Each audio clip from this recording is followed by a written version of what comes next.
Good morning, everyone. I hope you're keeping well. It's a bit dark and grey here on the Central Coast. The rain is starting to come. That East Coast low is coming. I'm just hoping everybody's keeping nice and safe today. So I just wanted to show you. So these are some cards that I've made recently. And I've rediscovered this double embossing technique so that I've used on this part here. So you can see they're gorgeous and shiny. I do love embossing. I think it just brings such a lovely, what?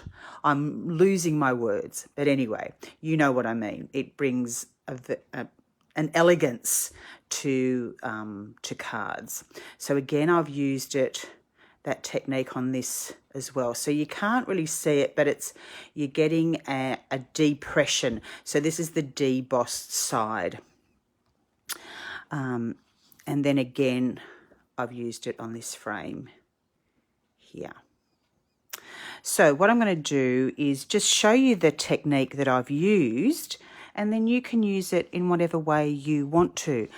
I did a similar, but not quite, because again, on the scrapbooking, you can see here, I've used it in the background as well.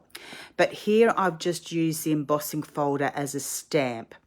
So I've swiped the Versamark onto the inside of the embossing folder, and then I've just used the inside of the embossing folder as a bit of a stamp. So it's not as, oh, and that photo mat has just fallen off. It's not as precise as it is when you use the embossing folder through the embossing machine. But again, it still gives quite a nice background texture. But you're not getting that that depression, that debossed look. So just to show you, yeah, it just adds that little bit of gold to the background. So that's that. So what we're going to use, so the colours I've used are Petunia Pop, and again, you can use any colours. I'd probably stick on a small area, I'd probably stick to about 3 colours. So Petunia Pop, Gorgeous Grape, and this is Orchid Oasis, which is a retired ink. I'm going to swap it over to Blueberry Bushel when I need to re-ink it. So at the moment, they're the 3 colours I've used. Now I've just got a little bit of cardstock here. So first of all, I'm going to use the brayer to create the background. And then I'll show you what I'm going to do next. So I tend to start with, well, it doesn't really matter because they're all quite dark colours. Now when you're using your brayer, just realise you've got these pointers. So they're sort of to stand your brayer on so that it's keeping your brayer nice and clean and clear of marking any other things. So, but make sure your pointers are up when you're using your brayer. So what I'm going to do, I'm going to have the pad going lengthways, no, horizontally, what am I saying? And don't just do that, because then you'll get this definite mark. When you're inking up your brayer, you're kind of doing what I call like a swinging kind of motion. So then you can see your brayer's fairly evenly inked up.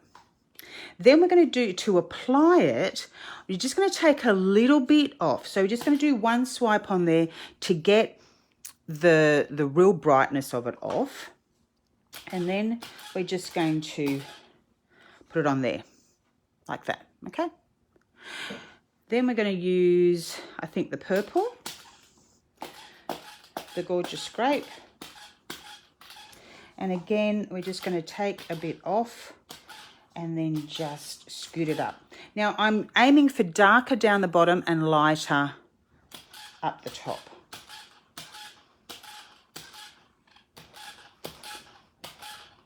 Now, it isn't going to be perfectly uniform. Like, this is a different, you're going to get a different thing to if you were blending these colours. So this just gives you a bit more textured, a bit more of a textured look. And it's fun to experiment with. Again, then we're going to go the Orchid Oasis. And this technique is the same technique that I've used on these background pages. So on these background pages here, and you can see I've kept it lighter towards the top. Okay, so then we're just going to ink this off a little bit and then bring the purple on, the dark blue on. You can just stitch it across the top. If it's still a bit too white up the top, you can I just do a little bit of then sideways movement. So I'm pretty happy with that. You could add more color if you wanted to. It's never going to be perfectly uniform. You're going to get sometimes these lines across it, but by the time we do stuff to it, it all works out. And it's just that look. Okay, so if you don't like this look, don't do it. But I just think it's a fun, different texture that gives your cards, something a little bit different. So we'll close these all up before I put my elbows in it. Then what we're going to do is take now this is called, is it Perfect Imperfections? I can't remember, I'm so sorry, but it's part of the Kintsugi collection, and I'm falling in love with this embossing folder. So what we're doing is we're just swiping on. Now I'm wanting it on the debossed side. So that's this raised side. So it's the side that doesn't have the little Stampin' Up logo on it. So you're just swiping on or just tapping, but just lightly. You don't want to press it through to China. You just want to tap it pretty lightly. Then we're going to put our piece in. Now when you're putting your piece in, try not to move it. Try to lay it down and then don't move it. Otherwise your image will then smear. So I'm just going to put this through my little machine.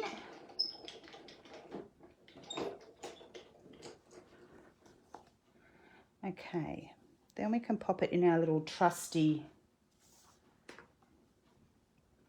tray and sprinkle on the embossing powder. So then you're just going to tap it here and there, let it fall where it wants to fall, give it a little bit of a tap off, scoop it up again. And it might not cover the whole thing, and that's all right. Again, it's that little bit of a distressed look, and what makes each card different to another one.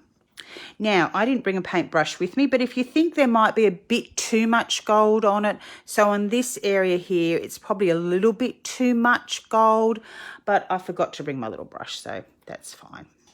We'll just see how it turns out. Now, always pop your lid back on, and of course I can't find the lid. I'm just going to put it away so I don't accidentally knock it all over. And the good thing about this little tray is that you can then easily unscrew your little lid here and then just pour that easily back into your bottle of embossing powder. So there's no need for wasting any of that. Now this is going to be a bit noisy while I just, oh, it's not too noisy. I'll do it this way so you can see. So what I do when I emboss is I put it directly but not close. So at a 90-degree angle, and then just let it heat that area. So you can see there the diamonds are starting to come, and then I just chase it. So I just chase it around. I don't do any of this sort of, people do this sort of motion, and I find that doesn't work very well because you end up hitting the same spot repeatedly. If you overcook the embossing powder, it will go flat rather than being nice and raised up. So don't burn your fingers. Always put the heat away from your fingers.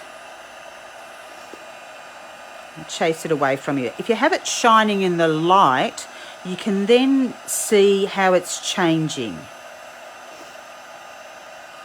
And you know then when to move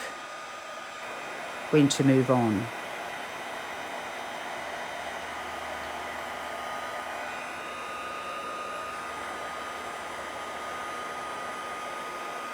But you can see how gorgeous this looks. And you can see there the difference between where it has been embossed and still the dullness where it hasn't been embossed yet.